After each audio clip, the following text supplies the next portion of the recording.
Kenichi is a solitary, middle-aged office worker trapped in the monotony of a dead-end desk job. On a seemingly ordinary workday, he overdoes it on his go-to energy drink, leading to his collapse and loss of consciousness. This alarming health incident becomes the wake-up call he desperately needed to make a drastic change. He decides to quit his job and leave his old life behind, relocating to the countryside to embrace a dull, simple existence as a farmer, settling in an unattractive cabin. One quiet afternoon, as he's in the middle of preparing lunch, something completely unexpected occurs. He's abruptly transported to an expansive, unfamiliar forest, feeling bewildered and uneasy. Kenichi scans his surroundings, his heart racing when his eyes fall upon the skeleton of an ancient knight, its armor pierced by a sword still lodged in its chest. Overwhelmed and alarmed, Kenichi glances around, trying to process his predicament and wondering how he's ever going to get out of this bizarre situation. Then, remembering an anime he once watched where the protagonist used a status bar in a similar scenario, he decides to try the same thing. To his amazement, a glowing status screen appears, displaying all his current stats. This is the moment Kenichi realizes he's in another world. Kenichi quickly adapts to the system, learning how it works. He discovers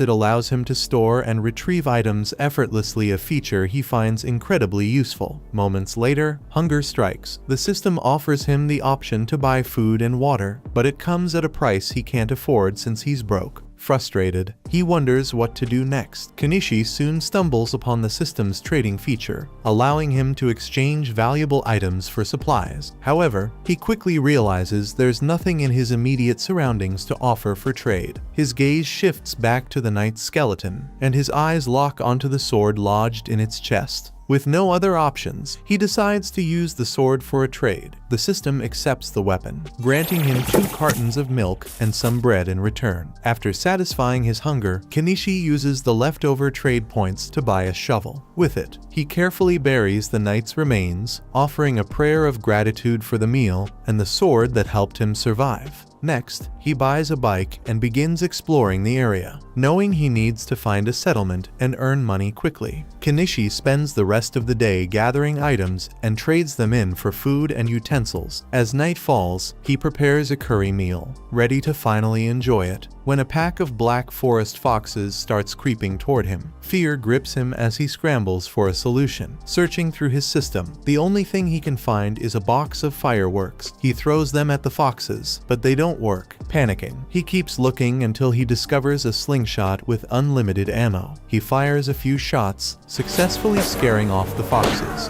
Relieved but shaken, Kenichi jumps on his bike and gets the hell out of there as fast as he can. The next morning, Kenichi finds himself at the edge of the forest, mentally preparing to face whatever challenges this strange new world has in store. Determined to find a way out, he resumes exploring the area. Using his system, he decides to purchase a stepladder and a pair of binoculars. Climbing up with the ladder, he scans the horizon through the binoculars and spots the walls of a city in the distance. This sight fills him with a glimmer of hope, as he believes reaching the city might provide him with an opportunity to earn money and start figuring things out. With newfound determination, Kenichi pushes his way through the dense weeds, moving as quickly as he can toward the city. Along the way, Kenichi reaches a crossroad and narrowly avoids being hit by a speeding carriage. The carriage stops in front of him, belonging to a young, blonde-haired merchant named Fayu, who feels bad about the near accident. Noticing the heavy rain,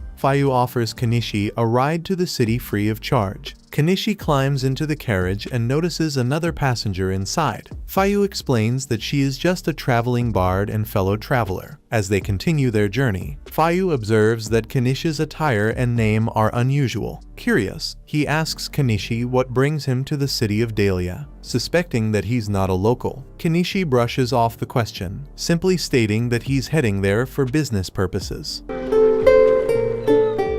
Before long, they reach the city gates. Kenichi lends Fayu a hand unloading boxes from the carriage, and in return, Fayu hands him a small pouch as payment for the ride. Curious, Kenichi opens the pouch and discovers it's filled with pepper. His expression turns serious as Fayu cautions him about openly carrying spices. Fayu explains that the Spice Syndicate holds a strict monopoly over spices, making it risky to possess them without proper connections. Despite the warning, Fayu offers to buy the pepper from Kenichi, but Kenichi insists on gifting it to him. Fayu, however, refuses, stating that as a merchant, he's happy to get things cheaply but won't take anything for free. After handing Kenichi 3 silver pieces in exchange for the pepper, Fayu climbs back onto his carriage and continues on his way. Kenichi looks at the silver coins in disbelief. Realizing how much they're worth in yen, he's shocked by their value and feels a newfound sense of fortune. With money in hand, his next priority is finding a place to sleep. He heads to an inn, where he meets the attendant, a woman named Azalea. She greets him and guides him to the service counter, explaining the available rooms and payment methods. After paying for a room, Azalea asks Kenichi to write his name in the guest register. It's at this moment that he realizes he doesn't know how to read or write in this world's language. Feeling embarrassed, Kenichi explains his predicament to Azalea. She listens carefully before offering a word of caution, pointing out that the Merchants Guild will never accept him as a registered merchant if he struggles with fundamental skills like reading and writing. Kenichi quickly clarifies that he's fully capable of reading, writing, and even performing mathematical calculations, but he admits he cannot do so in this nation's writing system. To verify his claim, Azalea decides to test him with a math question. To her surprise, Kenichi answers it effortlessly. Satisfied that he possesses the essential skills, she guides him through writing his name in the register. Afterward, Kenichi asks if she can teach him how to read and write in the nation's language, offering her some candy as a reward. Excited by the offer, Azalea immediately agrees. As they talk, Kenichi learns that the land he's in is the Kingdom of Kaden, a nation governed by a hierarchical system with nobles and a king. Kenichi spends most of the night with Azalea, discovering that the country's language isn't too different from his native Japanese. Lying on the bed with a faint blush, Azalea is impressed by how quickly Kenichi picks it up, confidently concluding that he'll do well as a merchant. While Azalea takes a moment to rest, Kenichi, feeling a bit bored, decides to sketch a portrait of her. When he shows her the drawing, she's astonished by how lifelike it appears. Remembering all the kindness Kenichi has shown her so far, Azalea blushes deeply once more and gently pulls him onto the bed to thank him in her own way. Later that day, Kenichi goes downstairs to the guild center, where he meets the receptionist. She hands him a handwritten registration form to fill out. He's initially confused about why it's handwritten, but then realizes they haven't developed printing technology yet. After filling out his details, he returns the form to the receptionist, who validates it. However, she informs him that the guild registration fee is 1 silver piece, roughly 50,000 yen. The thought of this makes Kenichi sigh heavily because he knows he doesn't have money like that. He asks if he can pay in installments, and the receptionist agrees, giving him a sense of relief. She then hands him his guild card, a simple metal piece with a crystal embedded at its center. The following day, Kenichi heads to the market, conversing with various merchants to gather information on the prices of goods and explore potential profitable opportunities. Later, back at the inn, he decides to improve his living space by constructing a more comfortable bed. Azalea observes him from afar, impressed by his carpentry skills and the care he puts into his work. As she continues to watch Kenichi diligently working on his project, her attention is drawn to the sturdy and uniquely designed clothespins he's using. Curious, she approaches him and asks if she could buy a few, mentioning that the thin clothespins she typically uses tend to break easily. Her remark sparks an idea in Kenichi's mind, and he begins to realize that these clothespins might have the potential to become a profitable product. The following day, Kenichi decides to set up a stand at a local market to sell these clothespins. The stand next to his is run by a woman named Anama. Shortly after he opens for business, Anama comes over to buy a few clothespins from him. Kenichi seems surprised by her interest, but Anama casually tells him there's no rule against stand neighbors buying from each other. With this interaction, they exchange introductions and strike up an acquaintance. Kanisha's clothespin business quickly turns into a massive success. On his very first day, he attracts a constant flow of customers. Much to his excitement, Anama shares in his joy, thanking him for the boost in foot traffic, as the crowd drawn to his stand has also brought more customers her way. Later, Kanishi takes some time to review his earnings. To his amazement, he discovers he's made a profit equivalent to over 15,000 yen in just one day, a considerable sum by the local standards. This achievement solidifies his belief that selling clothespins alone could provide him with a steady and sustainable livelihood. Just as he finishes his calculations, another customer approaches his stand, a tall blonde man with a sword on his hip, giving off the impression of someone important. The man browses the stand and eventually asks if Kanishi has any knives suitable for battle. Kanishi shows him a finely crafted blade, which the man inspects closely. Though it's a pristine weapon, something about it doesn't feel right. It's too short for his needs. The blonde man asks if Kanishi has anything larger. Kanishi nods and presents him with a tall broadsword. The man is immediately impressed, marveling at the quality and craftsmanship of the blade. He's eager to purchase it and asks for the price. Kanishi quotes 1 gold piece, but the blonde man hesitates, clearly feeling the price is steep. Despite this, he finds the sword so beautiful that he can't let it go. Their conversation is suddenly interrupted when a purple-haired catgirl appears out of nowhere and licks Kanishi's face. Startled by the unexpected gesture, Kanishi stumbles backward and falls to the ground. Noticing his shocked reaction, the blonde man observes silently for a moment before realizing that Kanishi has likely never encountered beastfolk before. He calmly explains to Kanishi that beings like the catgirl are a normal part of this world. Moments later, more beastfolk arrive and apologize for their sister's impulsive behavior. One of them climbs onto Kanishi's stand, grabs the cloth draped over it, and enthusiastically announces their intent to buy it. Kanishi initially tells them the cloth isn't for sale, but reconsiders upon seeing an opportunity to make money. He decides to sell the cloth for 9 pieces of copper, including a discount of 1 copper piece. The beastfolk, however, don't have the exact amount. Kanishi assures them it's fine and calculates the change they're owed. The beastfolk look at him suspiciously, unsure if they can trust his math. Just as tensions rise, the blonde man speaks up, confirming that Kanishi's calculations are accurate. Satisfied, the beastfolk hand over the money, take their cloth, and leave. The beastfolk aren't known to be the brightest when it comes to calculations, so it makes sense. The blonde man, impressed by Kanishi's honesty and ingenuity, ultimately decides to purchase the sword after all. Elsewhere in the city, a maid who purchased Kanishi's clothespins shows them to her master, Primula. Intrigued, Margaret asks if they could be used in the mansion, pointing out how much easier they would make the maid's chores. Primula agrees enthusiastically, suggesting they purchase more the following day. Taking the idea further, she envisions selling the clothespins through her own company, recognizing them as a potential gold mine. Excited by the opportunity, she rushes off to seek her father's permission to move forward with the plan. That evening, Kanishi is taking a bath by the well, wishing he could have a warm bath, but those haven't been invented yet. He decides he's going to have to make one himself. Looking through the store if there's anything he could use to make the hot bath, and he happens to find a barrel for sale and intends to fill it with water and put it over a fire so he can experience a hot bath again. If his idea works out, he thinks he might be able to make some profit from it. That aside, Kanishi has been benefiting a lot from his online store screen, but he has no idea how it actually works or how the packages even get to him in the first place. Honestly, it feels almost too good to be true,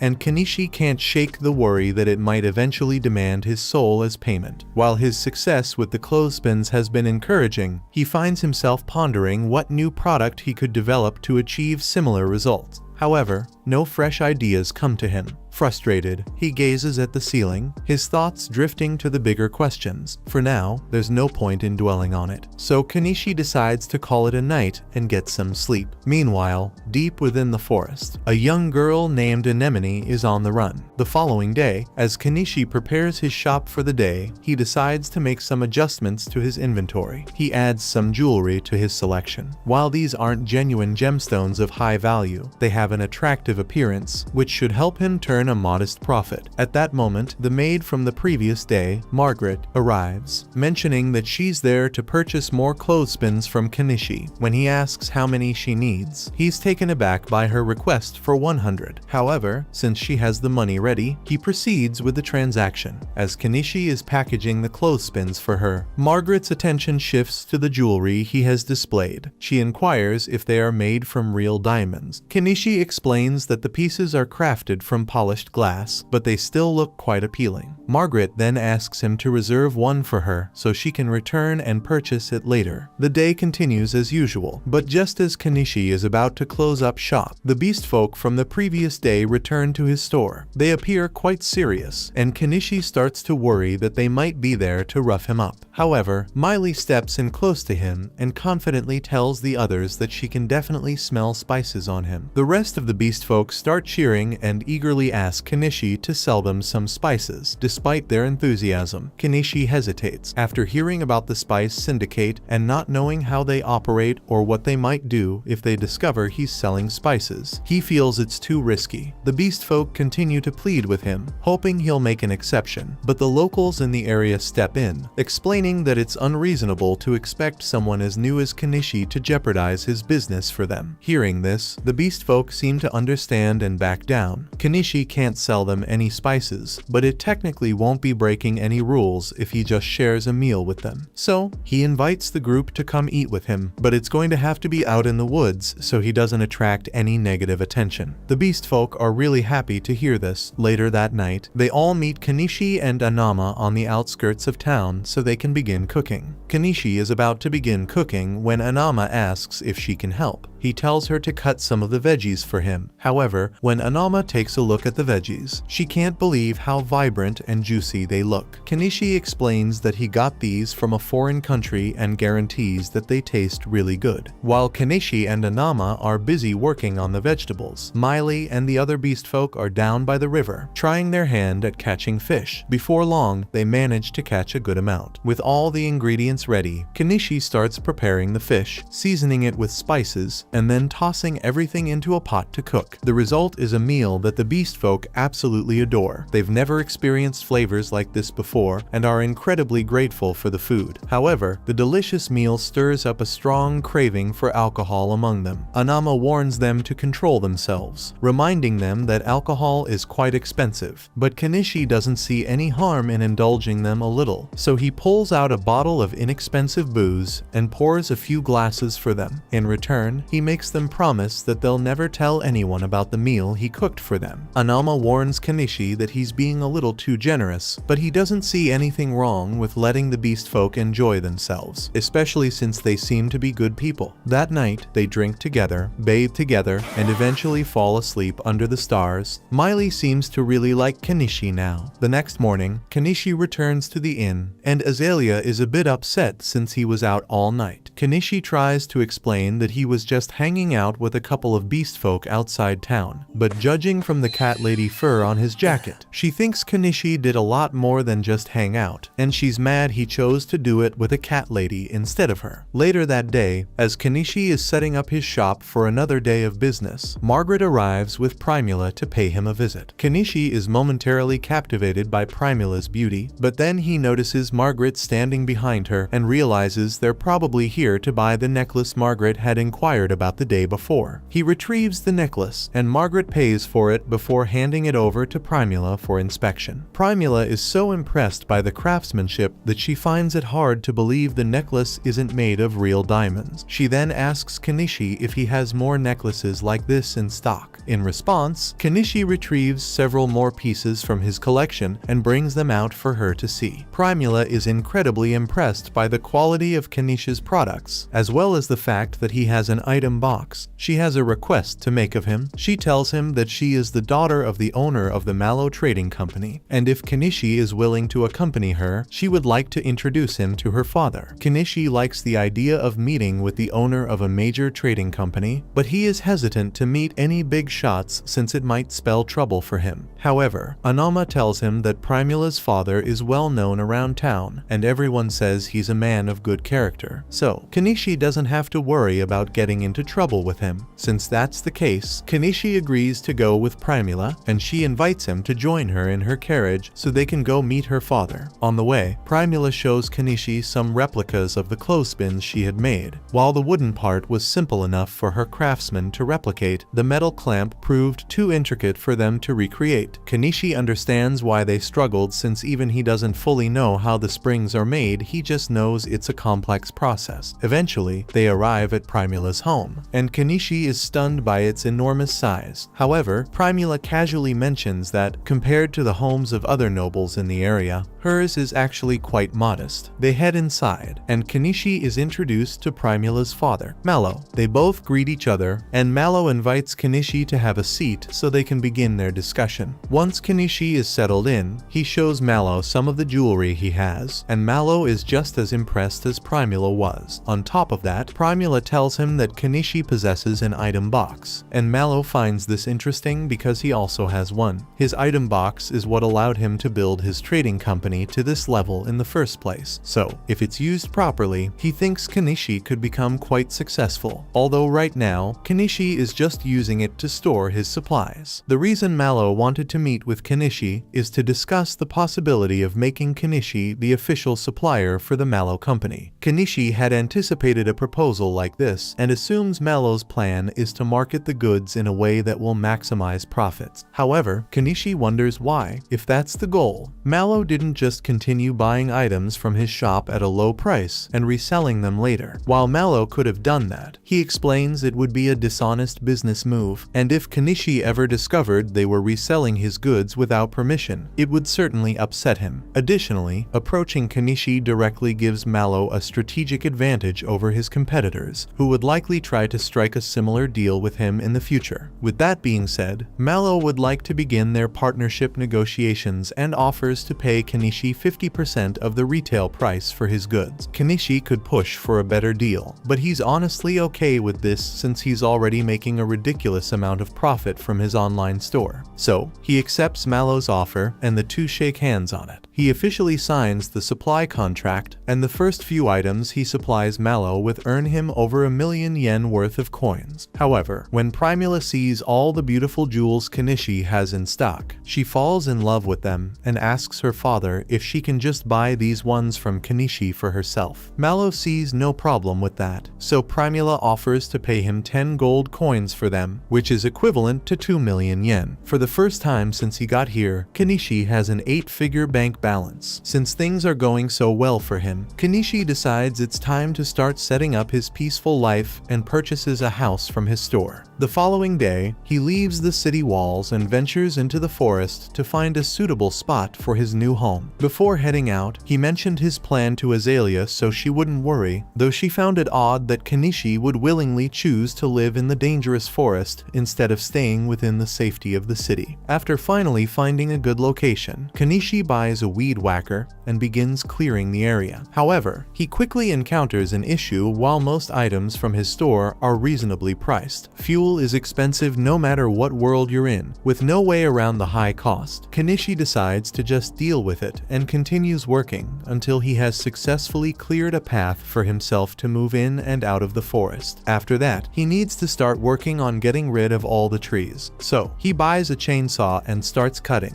After several hours of hard work, Kenichi has finally managed to cut through a bunch of the trees in the area, so all that's left is to move them out of the way. However, when he tries to stuff the trees in his item box, it doesn't work. It looks like the trees are too long to fit, so he's going to have to bust out the chainsaw and cut them down into more manageable pieces. He eventually shortens the trees into 10-meter logs, and this way, he's able to fit them in his item box, so he's almost done with the tree removal. The only thing left to do is pull out all the tree stumps, but that's going to be a lot of work, and the sun is already setting, so he decides to come back and finish up tomorrow. The next day, Kenichi heads back to the forest to continue working, but after spending some time digging at the stump, he realizes the task is far too demanding for a middle-aged man like himself. Rather than risk injuring his back, he decides to buy a bulldozer instead. However, as soon as he sees it, he's hit with the realization that he just spent 1.2 1.2 million yen on heavy machinery simply to avoid manual labor. He feels a bit of regret about the splurge, but at the same time, the thought of not having to strain himself makes him wonder if it was actually a smart investment. He starts up the bulldozer's engine, only to discover that it runs on diesel, and his store doesn't sell diesel at all. This throws him into a panic, as the thought of wasting so much money on something he can't even use is overwhelming. He thinks for a second and realizes he could probably make his own diesel if he mixes kerosene and some additives, but when he's about to try it out, he realizes he could destroy the bulldozer's engine if he gets the proportions of the mixture wrong. So, just to be safe, he decides to test out his mixture on a diesel generator first. After filling it up, he tries turning it on, and it seems to work fine, so he knows his homemade diesel will work with the bulldozer. He intends to return tomorrow to finish the job. In the meantime, he needs to do something about all the bugs out here, so the next day, he decides to head to a local magic shop to buy some bug-repellent magic stones. As Kenichi steps into the shop, the wizard who owns it greets him and asks where he's from. Noting that he hasn't seen him around before, Kenichi explains that he's a foreigner who recently opened a shop in town and has come by to purchase some bug-repellent stones. The wizard informs him that the stones cost 3 silver coins, which is quite pricey. Hoping to negotiate, Kenichi offers the wizard 2 oranges in exchange for lowering the price. Since the wizard has never seen oranges before, he assumes they must be a rare and exotic fruit and agrees to give Kenichi a discount because of the trade. Later that day, Kenichi has a conversation with Anama, who mentions that the wizard is incredibly knowledgeable and someone worth having as a friend, essentially the complete opposite of the wanted criminal Shaga, whose posters are displayed all over town. As the leader of a notorious bandit group, Shaga has a substantial bounty on his head. That very night, he orchestrates a raid on a carriage transporting slaves, leaving everyone wondering what he plans to do with them. The following day, Kenichi returns to the forest, eager to finally put his bulldozer to use. Any regrets about the purchase vanish as he realizes how much easier it's making his work, and it's surprisingly fun to operate. With this, nothing stands in the way of his dream of living a peaceful life in the woods. However, after spending so much on the bulldozer, his finances are nearly drained, forcing him to pause any further construction for the time being. A little while later, Kenichi meets up with Mallow and Primula again, hoping to sell them some salt and sugar for a decent profit. Mallow tries the sugar and is impressed by its quality, but unfortunately, he can't buy it from Kenichi. The state holds exclusive rights to the trade of sugar and salt, meaning Mallow would face serious trouble if he purchased it from an unlicensed source. On the upside, though, the jewels Kenichi sold to Mallow earlier are flying off the shelves, so Mallow is eager to buy more right away. The additional jewels Kenichi sells this time earn him 15 gold coins, equivalent to roughly 3 million yen. With this newfound wealth, Kenichi finally has enough money to buy the log cabin he spotted in his store. He's still amazed that the store even sells entire cabins, and for just 1.7 million yen, no less. It almost feels too good to be true. But Kenichi isn't about to pass up the opportunity, so he goes ahead and purchases the log cabin. Unfortunately, the cabin seems to have been sourced from Walmart, because as soon as Kenichi purchases it, he's buried under a mountain of wooden planks and a set of instructions that make no sense to him. He takes a moment to manually read through the instructions, and just as he feared, assembling the cabin is going to be an enormous headache. However, since he's already paid for it, he has no choice but to push through and get it done. As Kenichi starts working on the construction, the beast folk he helped earlier happen to pass by, and as a gesture of gratitude, they decide to lend him a hand with the build. Several weeks pass, and with the help of the beast folk, Kenichi manages to make consistent progress on building his log cabin while still running his stall. After just under a month of hard work, the cabin is finally finished. Kenichi knows he couldn't have completed it so quickly without the beast folk's assistance, so to show his gratitude, he throws a barbecue party for them. However, even though the cabin itself is done, Kenichi still has a long list of tasks to handle on his own, like painting the walls and roof and setting up electricity. It takes him another month to sort out all the essentials, but once everything is in place, Kenichi's home becomes completely self-sufficient. He builds a fence around his house and farm, and for electricity, he installs a couple of solar panels. With his dream home finally complete, the first thing Kenichi does to celebrate celebrate is enjoy a nice warm bath, though he still needs to figure out how to install indoor plumbing, as it took several bike trips to fill up the bath. The next morning, Kenichi heads to the inn to let Azalea know that he's finished building his forest cabin and won't be staying at the inn anymore. Azalea is a bit surprised, as she didn't think Kenichi was serious when he mentioned wanting to build a house in the forest. Still, she's happy for him and proud that he achieved one of his goals, even if it means she won't get to see him as often anymore. The following day, Kenichi wakes up in his cabin, and with the weather being so beautiful, he decides to head out and take photos of the local flowers. However, his peaceful outing is abruptly interrupted when an arrow whizzes past him, nearly hitting him. Startled, Kenichi tumbles off his bike, but the attack doesn't stop. More arrows are fired, forcing him to take cover behind a tree. The culprits turn out to be a group of new beast folk living in the forest. They explain that they were out hunting and instinctively attacked him, mistaking him for a threat. However, even after realizing that Kenichi is the human who built a cabin in the forest, they remain hostile and decide to kill him anyway. Kenichi has no idea why these beast folk are attacking him, but he's not about to sit back and let them do as they please. He reaches into his inventory, pulls out his slingshot, and fires back. The beast folk, caught off guard by the fact that the seemingly weak human is fighting back, start to second-guess their actions. When Kenichi escalates by throwing fireworks at them and pulling out his excavator, they decide they have no interest in sticking around to find out what it's capable of and quickly flee. Left puzzled by the whole ordeal, Kenichi suddenly hears a wounded animal crying out in pain near the base of a tree. The poor creature has been shot in the leg and likely won't survive much longer unless Kenichi acts fast. Kenichi cautiously approaches the injured cat, but it snarls at him, clearly not trusting his intentions. Not wanting to risk getting bitten, he spends a little money to buy some cushion armor as a precaution. However, as he starts removing the arrow, the cat barely resists. It seems to have run out of stamina.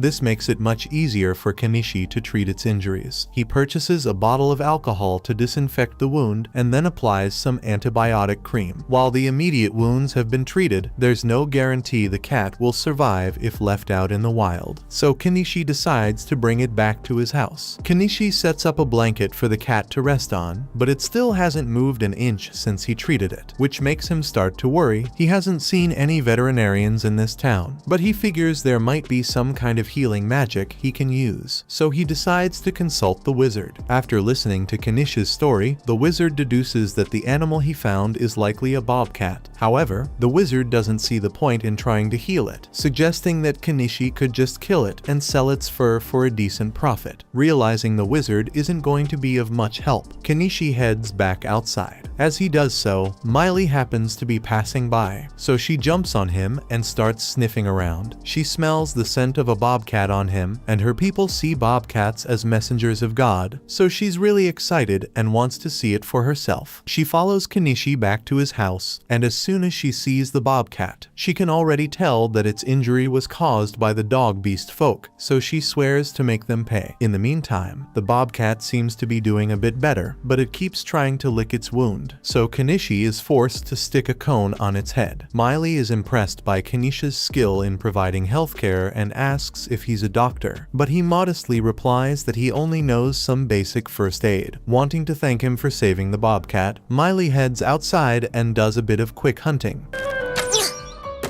bringing back some bird meat as a gift. Kenichi grills it for their dinner, and after they eat, Miley, feeling exhausted, asks if she can stay the night. Kenichi questions whether it's okay for her to abandon her work to stay, but Miley insists that she's more concerned about the bobcat than her responsibilities at the moment. Kenichi agrees to let her stay, but since he only has one bed, Miley suggests they share it. Later that night, Miley somehow ends up on top of Kenichi. A few days later, the cat is looking much healthier, so Kenichi decides it's time to start working on his farm. While he can easily purchase the seedlings and tools he needs, the issue of water still poses a challenge. Running down to the river every time he needs to water his crops would be far too inconvenient. His first thought is to construct a well with a pump, but he decides to leave that task for another day since he's too exhausted to tackle it now. That night, he heads to bed, only to wake up the next morning to the bobcat jumping on his stomach. Although it's a bit painful, Kenichi is glad to see the bobcat so full of energy, feeling confident in its recovery, he removes its cone and releases it back into the wild to live freely. Now back to that well matter. Kenichi decides to take a few days off from running his stall so he can get to work on it. He drills a hole in the ground and installs an electric pump, so he now has access to fresh water whenever he needs it. To celebrate, he starts filling up his bath so he can take a soak, but all of a sudden, he hears Primula call out to him. He's surprised to see her here, so Primula explains that he didn't open his shop today, so she got a little worried, and Miley told her about his log cabin, so she decided to visit him. She's impressed that Kenichi was able to build all of this on his own, but then she notices the giant excavator next to his house, so she asks him about it. Kenichi doesn't want to have to explain how that thing works, so he just says it's his summon familiar to keep it simple. Primula totally believes him, but now she thinks Kenichi can do magic, so he asks her to keep this a secret when she gets back home. At this time of day, the city gates are likely already closed, meaning Primula won't be able to return home. She's fully aware of that, which is why she plans to spend the night at Kenichi's place. Even when Kenichi points out that he only has one bed, she insists that it's not an issue. Noticing the barrel behind him, she asks what it's for, and Kenichi explains that it's a hot bath. Excited by the idea, Primula asks if she can try it out. By nightfall, Kenichi heats up the bath, and Primula eagerly gets in, enjoying the soothing warmth. However, being out in the middle of the woods starts to make her feel uneasy, so she calls out to Kenichi. He reassures her that he's sitting just on the other side of the wall, but Primula says she'd feel more comfortable if she could see him face to face. After finishing her bath, Kenichi hands Primula a bathrobe to change into. She falls in love with how warm and cozy it feels and immediately asks if she can buy it from him. Kenichi initially says it's not for sale, but after her persistent pleading, he agrees to sell her a couple of bathrobes. Later, he gives her a nightgown to wear for bed, and Primula is amazed by the variety of high-quality items Kenichi has in his possession. She confidently tells him that he could easily become the greatest merchant in the kingdom if he set his mind to it. However, Kenichi explains that he has no interest in such an ambition, as it would only attract unwanted attention from the local nobles and create unnecessary trouble. All he wants is to live a peaceful life and earn enough money to stay comfortable. Hearing this, Primula promises to do whatever she can to help him maintain his quiet, simple lifestyle. A little while later, they go to bed, but Kenichi doesn't want a repeat of what happened with Miley, so he decides to just buy a second bed for Primula for the night to avoid any funny business. Meanwhile, over in the outlaws' camp, Shaga seems to have received a job from someone really important, so this could spell trouble in the future. The next morning, Kenichi takes Primula back home, and while he's there, he decides to talk with Mallow about those bathrobes Primula asked about. Mallow is intrigued by the strange fabric, so he thinks it will sell really well. And since they are on the topic, Kenichi decides to bring up the possibility of selling something a little more spicy. Primula certainly seems interested, but Mallow shuts that idea down immediately. Just then, Margaret enters the room to deliver the ledgers Mallow had requested. Noticing Kenichi's curiosity, Mallow explains that he's in the middle of rewriting the old ledgers because the Empire recently introduced a brilliant new system for tracking sales, double-entry bookkeeping. Kenichi is stunned, as the double-entry system was a standard practice back in Japan. This reminds him of something Mallow had mentioned earlier about the Empire's rapid growth being driven by the inventions of a certain man. As it happens, Mallow was just about to test one of this man's latest inventions, which, to Kenichi's surprise, turns out to be a pitcher pump. This revelation only heightens Kenichi's suspicions, creating something as advanced as a pitcher pump would require prior knowledge, strongly suggesting that someone else from Japan may have been sent to this world. Kenichi feels slightly uneasy, realizing he might have competition. Over the next few days, Primula makes occasional visits to Kenichi and often spends the night at his place. However, tonight is different. She's leaving for a supply run tomorrow and won't be able to visit for a while. Before she leaves, she asks Kenichi if he still has that spicy nightgown because she'd like to buy it from him. Curious, Kenichi jokingly asks if she's trying to seduce someone, and to his surprise, Primula admits that the person she's after is him. Kenichi is caught off guard and doesn't know how to respond. He doesn't feel it's appropriate to have that kind of relationship with Primula, especially since he's friends with Mallow, and and he doubts Mallow would approve of Primula pursuing an older man like him. However, Primula assures him that she already has her father's blessing, so that won't be an issue. Even so, Kenichi feels overwhelmed with everything going on in his life and tells Primula he isn't ready for a relationship right now, asking if she would be willing to put the conversation on hold. Primula agrees, but makes one request: she wants to share the same bed with Kenichi at least once before she leaves, even if it's just to sleep beside him. The next morning, Kenichi gets an unexpected visit from a knight, who turns out to be the same man he sold a sword to previously. His name is Norseball, and he explains that he was sent to investigate reports of a strange old man living in the woods. However, since he already knows Kenichi, he assures him that he can report back that there's nothing suspicious going on here. Before departing, Norseball shares some intriguing news. There's a mage in the Empire who invented a remarkable condiment called mayonnaise and somehow managed to defeat a dragon with it. Kenichi immediately suspects that this mysterious mage must also be someone from Japan. With the sheer accomplishments of this individual, Kenichi can't help but feel a bit outclassed. But it's not as if he's going to cross paths with this guy anytime soon, so the next month passes without any problems. One afternoon, while Kenichi is sitting at his stall, he suddenly remembers that Primula's supply run caravan should be arriving back soon,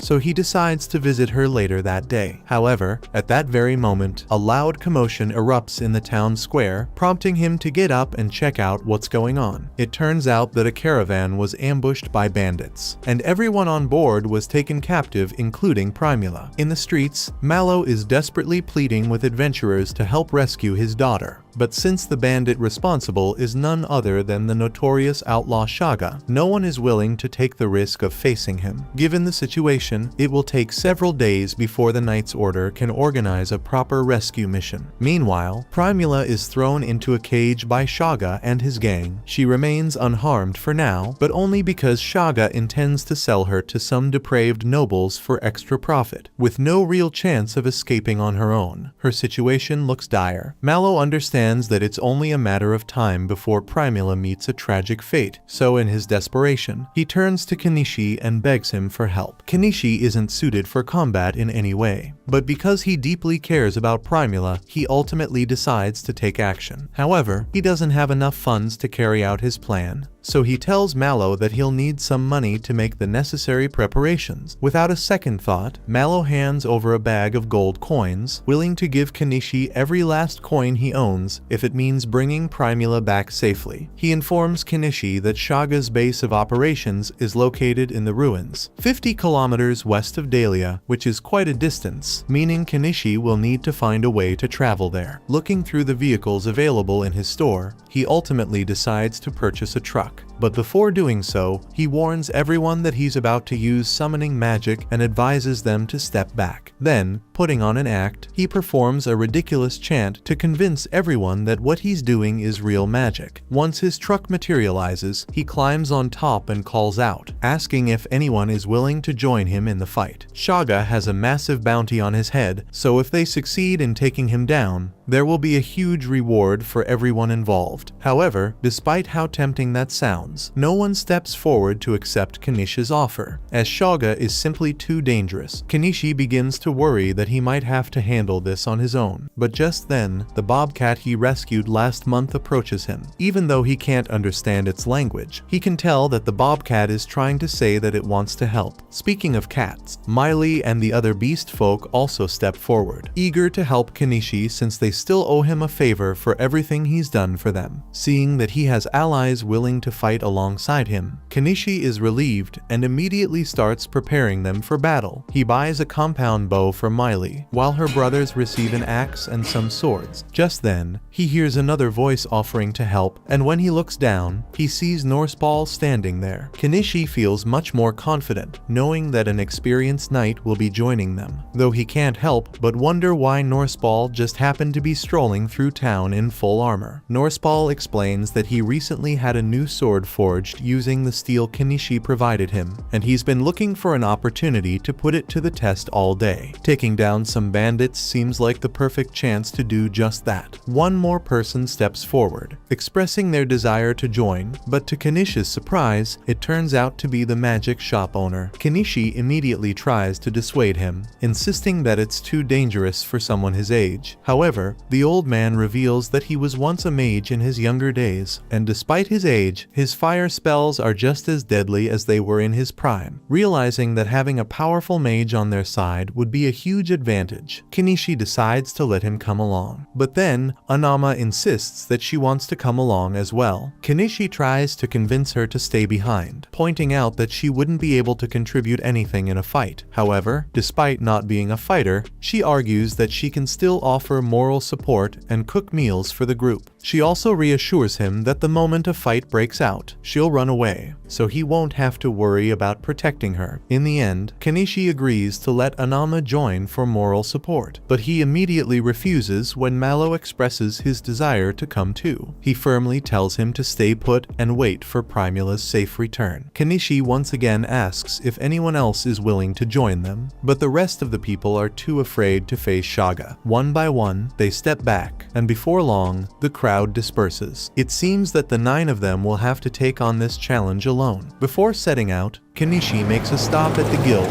where he officially registers as an adventurer and formally submits a notice stating that he is pursuing Shaga's bounty. The group then sets out in Kenishi's truck, but as they leave the city, all the people who were too scared to fight begin mocking him because they think Kenichi is just going to run off with the money Malo gave him. Meanwhile, deep within the ruins, Primula's cell is unlocked so the girl Shaga captured as a slave can bring her some food. However, Primula quickly realizes that the girl is starving, so she offers her the bread instead. Grateful for Primula's kindness, the girl immediately starts eating. As she does, Primula takes the opportunity to ask her a few questions. She finds out that the girl is being held captive here as well, so she asks if she wants to escape with her. The girl would love to get out of here, but she doesn't think it's possible given the current circumstances. However, Primula is sure that it's only a matter of time before help comes for them. After approaching the base, Kenichi and the others decide to take a short break. Once they finish eating, Kenichi gathers everyone together to start their strategy meeting. He lays out a simple assault plan, and the group agrees that it's a solid approach. With the plan set, they all move into position, and Miley is sent ahead to scout the area. Kenichi stays in contact with her using the radios he bought. But to keep things simple, when Miley asks about them, he just tells her they're magical devices that let them communicate over long distances. With Miley now in position as their scout, Kenichi and the others climb into the truck and prepare to set off, leaving Anama behind for her own safety. Since there's no certainty that they'll come out victorious, Kenichi instructs Anama to contact the Adventurers Guild if they don't return within a day. Late into the night, Kenichi checks in with Miley for an update on the bandits, and from her observations, it looks like they're in the middle of a celebration. In fact, most of them are already drunk, making this the perfect opportunity to strike. Just before they move in, one of the beast folk catches Kenishi's attention and hands him a nut. Confused, Kenichi asks what it's for, and the beast man explains that it's a nut meant to help distract him from the reality that he's about to take lives. Apparently, that was good enough for Kenichi, so he takes a bite of the nut and he is instantly sent on the most intense trip of his life. Kenichi hardly knows what's going on anymore, but he remembers he has a mission to do, so he gets behind the wheel and starts driving like a maniac through the forest. Over at the bandits' camp, the celebrations are still in full swing. Suddenly, as 2 of the bandits notice the truck approaching, Miley takes them out with precise shots to the head.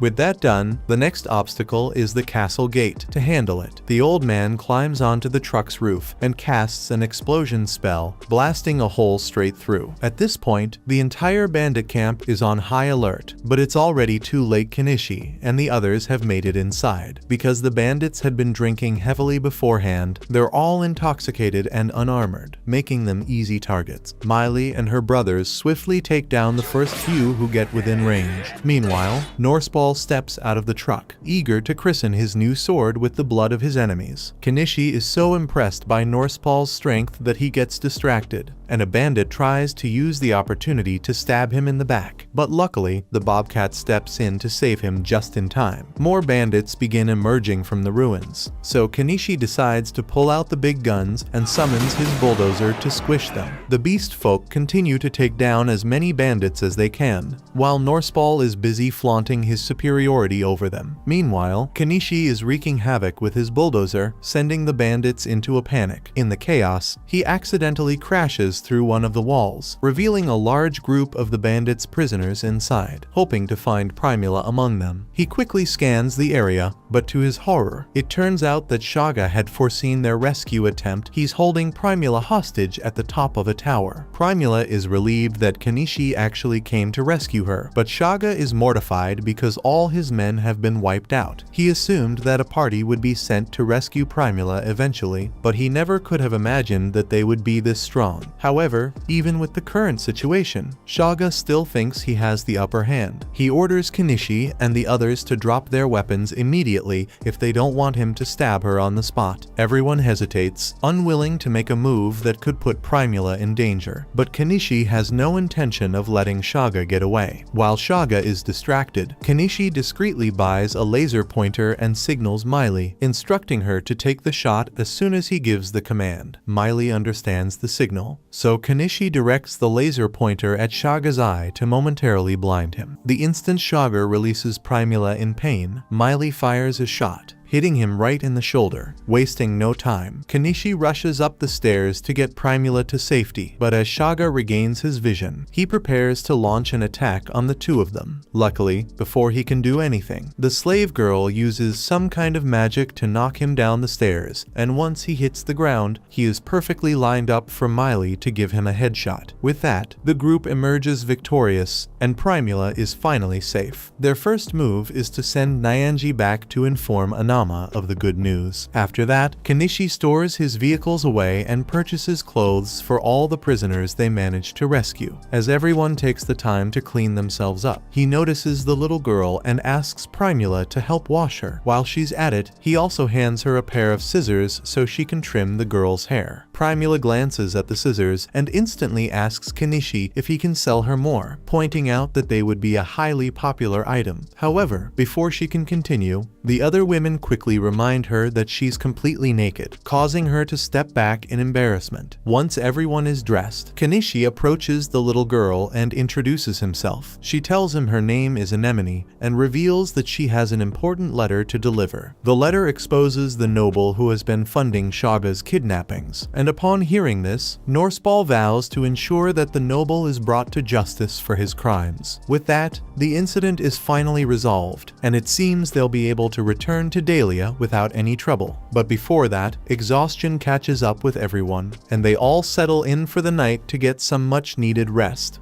As the morning arrives, Kenichi drives everyone back to town, where the townspeople eagerly wait, curious to see if he has managed to accomplish his mission. As his truck rolls into town square, Primula quickly hops out and rushes into her father's embrace, overjoyed to see him again. While they share their heartfelt reunion, Mallow's attention is drawn to the dress Primula is wearing, noticing its impressive quality. With pride, she informs him that it was Kenichi who gifted it to her. In that moment, both of them come to the same realization. Speaking of Kenichi, Mallow still hasn't had the chance to properly thank him, so he approaches him and sincerely expresses his gratitude for helping bring his daughter back. While he's at it, Mallow also asks whether Kenichi was able to recover all the stolen goods from Shaga and his crew. In response, Kenichi explains that he stored everything in his item box, but the contents aren't quite what one might expect. What Kenichi actually has in his item box is a collection of heads. Back in the ruins,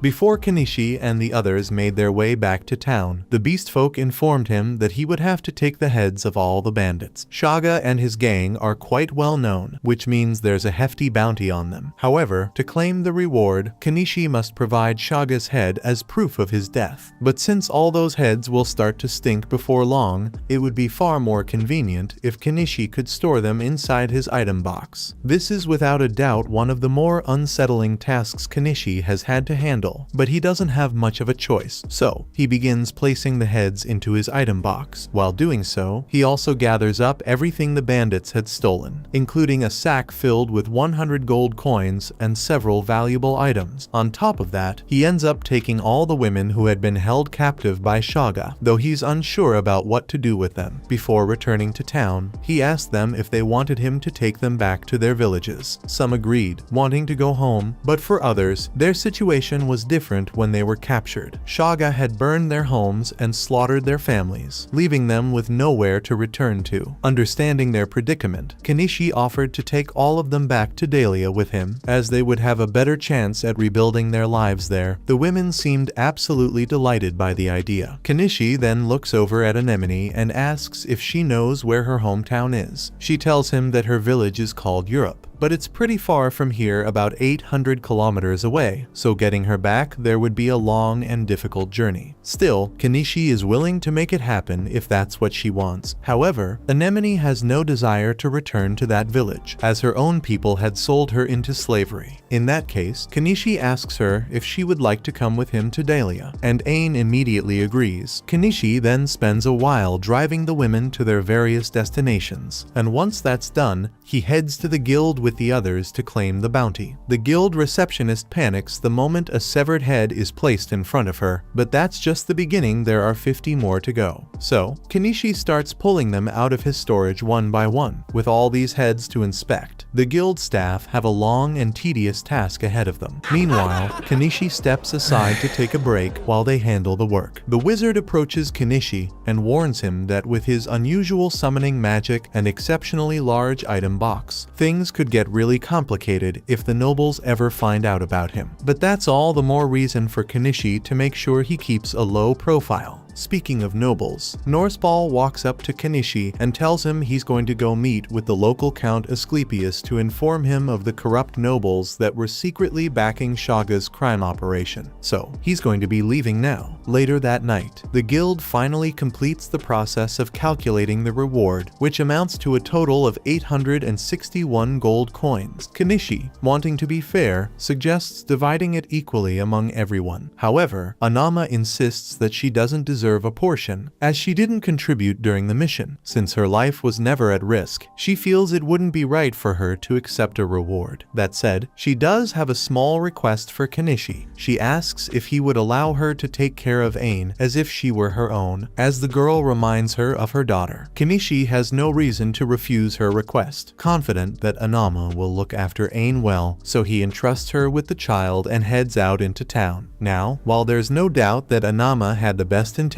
when offering to care for Ain, it only takes a few minutes before Ain disappeared from her side. Meanwhile, since it's already too late to make his way back into the forest, Kenishi decides to spend the night at Azalea's inn. Before heading inside, he sets out some food for the bobcat, thanking it for keeping him safe during their mission. The moment he steps inside, Azalea immediately lights up with excitement, overjoyed to see him again after such a long time. Azalea had heard rumors about Kenishi defeating a large group of bandits, so she eagerly asks if it's true. However, Kenishi quickly denies it, not wanting to attract unnecessary attention. Setting that aside, she then reminds him of the supposed promise he made to take her as his lover once his business becomes successful. But Kenishi insists he never made such a promise, and, more importantly, asks if there are any rooms available for him to stay in. In response, Azalea tells him that his usual room is still open. Kenishi makes his way upstairs and quickly falls asleep, completely drained from the day's events. However, later that night, he senses someone slipping under the covers with him. He already knows exactly what Azalea is after, but he groggily tells her that he's far too exhausted for that kind of activity right now. Despite this, Azalea refuses to give up, insisting that she doesn't get to see him very often. She climbs on top of him, and just as things are about to escalate, the two suddenly realize that a child and the bobcat are standing there, silently watching them. That completely ruined the mood. In the end, Azalea returned to her room, while Ain ended up spending the night in Kenishi's room. Figuring that Anama must be extremely worried about Ain, Kenishi went over to her shop to check if she was there, but he didn't see any sign of her. With nothing else to do about it for for now. He decided to focus on finishing the rest of his duties for the day. Kenishi still has a lot of loot from Shaga's camp, so first, he heads to the weapon store to sell the swords and shields he got. He then sells the rest of the valuables to Mallow's company for 35 gold coins and takes the furniture to the old man's shop for 22 gold coins. Since the loot is going to be shared evenly, they all end up getting 12 gold coins from it. With his errands finally taken care of, Kenishi decides it's time to head back home. Upon arriving, Ain is stunned by how beautiful the place looks, but to her surprise, she finds Anama already waiting inside. Anama had been worried sick about Ain, but she trusted that Kenishi would eventually find her and bring her here, so she decided to wait. However, Ain unexpectedly declares that she wants to live with Kenishi instead of Anama. Anama doesn't understand why she suddenly wants to stay with Kenishi, so she tries to convince Ain that it would be better to live with her. But Ain has already made up her mind. Anama doesn't want to force her, so she just tells Ain that she's always welcome to visit her whenever she wants. Anama then heads back to town, and Kenishi turns to return home with Ain. On the way back, Kenishi asks Ain why she wants to live with him in the first place. However, there's no deep or philosophical reason behind it. She simply thinks Kenishi makes really delicious food, so she likes him more. After that, the two take a bath together before settling into bed. This new arrangement will definitely take some getting used to. But then again, considering Ain's age, it wouldn't be all that unusual for him to have a daughter. Kenishi eventually falls asleep, but as he rests, several cloaked men begin observing his house. Luckily, the suspicious people don't do anything for now, so life goes on as it normally would for Kenishi. 2 weeks pass, and due to Norseball's contributions in the battle against Shaga, he is awarded the title of Baron, granted some land, and, according to rumors, is now searching for a wife. Meanwhile, some time ago, Kenishi had shown Mallow and Primula a design for a bicycle, but they initially laughed in his face, thinking it looked too ridiculous to ever be profitable. However, it didn't take long for them to come to their senses and realize just how useful bicycles actually are. They apologized to Kenishi for laughing at him earlier and even offered to pay him 5 gold coins for the idea. Now, bicycles are fairly common in the country, and Kenishi is glad that his idea made such an impact. But he's still feeling a bit uneasy because he can't shake the feeling that someone is watching him. He ignores the feeling for now and heads to the guild so he can receive the final payout for the reward. Once he receives his money, Kenishi distributes everyone's share. Even though Anama had insisted she didn't want any, he still gives her a small portion. She doesn't believe she deserves it, but ultimately, she decides to accept his kindness and, in return, hands Ain an apple. Everything appears to be going smoothly, but then, out of nowhere, Kenishi gets that unsettling feeling again someone is watching him. And this time, he's sure he's not imagining things because he sees the person that's spying on him. This could be bad, so he takes Ain's hand and tries to get out of the area, but he soon realizes he is being followed by more cloaked people. He's backed into a corner, so his only option is to run into the alleyway to get away. However, at the end of the alley, he finds himself blocked in by a carriage. The cloaked men finally catch up to him, informing him that their boss wants to meet him alive. They assure him that if he cooperates, there will be no need for violence. With few options at his disposal, Kenishi pretends to go along with their demands. However, just as they're about to load him into the carriage, he quickly pulls some firecrackers from his inventory and hurls them at the cloaked men and inside the carriage. This provides enough of a distraction for him and Ain to crawl under the carriage, and now that he has created some distance, he pulls out a crossbow and points it at the men. He threatens to shoot them if they don't leave him alone, and since the kidnappers don't have any long-range weapons of their own, they are forced to flee. Kenishi lets out a sigh of relief, glad that he managed to escape. Moments later, Mallow arrives in his carriage. Having heard the commotion, he offers Kenishi and Ain a ride, and as they travel together, Kenishi explains everything that just happened. He suspects that this was the work of a noble affiliated with the anti-monarchy faction. Mallow Mallow recommends that Kenichi meet with the local lord, Asclepius, to secure some protection, while Kenichi agrees that it might not be a bad idea. He hesitates, worried that Asclepius could end up demanding that he start paying taxes, and he absolutely hates taxes. In the end, he figures it might be a better option to simply leave the city altogether. After returning home, Mallow tells Primula about Kenichi's decision to leave town, and Primula is upset because they haven't even gotten to properly thank Kenichi for everything he did for them. The bicycles were such a popular item that the local lord granted them a family name because of it, and as such, they owe Kenichi a great debt, so they can't allow him to leave until that debt has been fully repaid. Because of this, Primula has made up her mind to leave town with him and spend as much time with Kenichi as she can. She had already attempted to win his affection once before, only to be rejected. However, when she was kidnapped, Kenichi didn't hesitate for even a moment to risk his life to rescue her. So, Primula is convinced that Kenichi must care about her deeply, and if that's the case, then he'll surely wait to see her before leaving town. However, it turns out she may have overestimated his feelings because he's already gone, and not just him, but his entire house as well. Meanwhile, Kenichi is cruising along on his new motorcycle, and he must be pretty confident in his riding skills because he only bought a helmet for Ain, not for himself. As he rides, he happens to spot a familiar carriage and knows who it belongs to, so he pulls up beside Fayu and greets him. It's been quite some time since Kenichi last saw Fayu, so they take a moment to catch up. During their conversation, Fayu learns that Kenichi did, in fact, become a merchant. He also discovers that Kenichi was the one who came up with the bicycle invention, now has a daughter, and is currently on the road. Naturally, this makes him curious about where they're headed next. Kenichi explains that he and his new family are traveling, though he isn't entirely sure where their journey will take them. Fayu wishes them luck, and with that, Kenichi and the others jumps back onto the motorcycle and speed up riding off into the distance. Watch this next video on screen and subscribe to not miss next part.